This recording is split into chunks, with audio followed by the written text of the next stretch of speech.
Hello students, today we will solve 8th class 8th chapter 8.1. Already in first video we solved the first one. Now let's move on the second one. It is a subtraction. Let's do the sums. Subtract this one. ಇಲ್ಲಿ from ಇರುವುದರಿಂದ ಇದನ್ನು ಮೊದಲಿಗೆ ಹಚ್ಕೋತೀವಿ, ನಂತರ ಇದನ್ನು ಹಚ್ಕೋತೀವಿ. ಈ ಎಲ್ಲ ಚಿಹ್ನೆಗಳು ಏನದಾವಲ್ಲ ಇವು ಬದಲಾವಣೆ ಆಗ್ತಾವ. ಯಾಕಂದ್ರೆ ಇಲ್ಲಿ ಮೈನಸ್ಸಿಂದ ಏನು ಮಾಡ್ತೇವೆ ನಾವು ಸಬ್ಸ್ಟ್ರಾಕ್ಟ್ ಅದಲ್ಲ, ಮೈನಸ್ಸಿಂದ ಇವು ಏನಾಗ್ತಾವ ನಾವು ಗುಣಾಕಾರ ಈ ಚಿಹ್ನೆಗಳಿಗೆ ಮಲ್ಟಿಪ್ಲೈ ಮಾಡಿದಾಗ ಸಂಖ್ಯೆಗಳು ಏನಾಗ್ತಾವ ಚೇಂಜ್ ಆಗ್ತಾವ.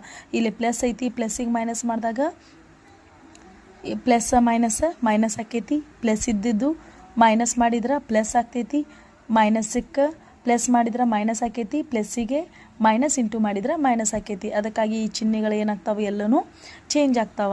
ಈಗ ಆ್ಯಸ್ ಇಟ್ ಈಸ್ ನಾವು ಲೆಕ್ಕವನ್ನು ನೋಡೋಣಂತ.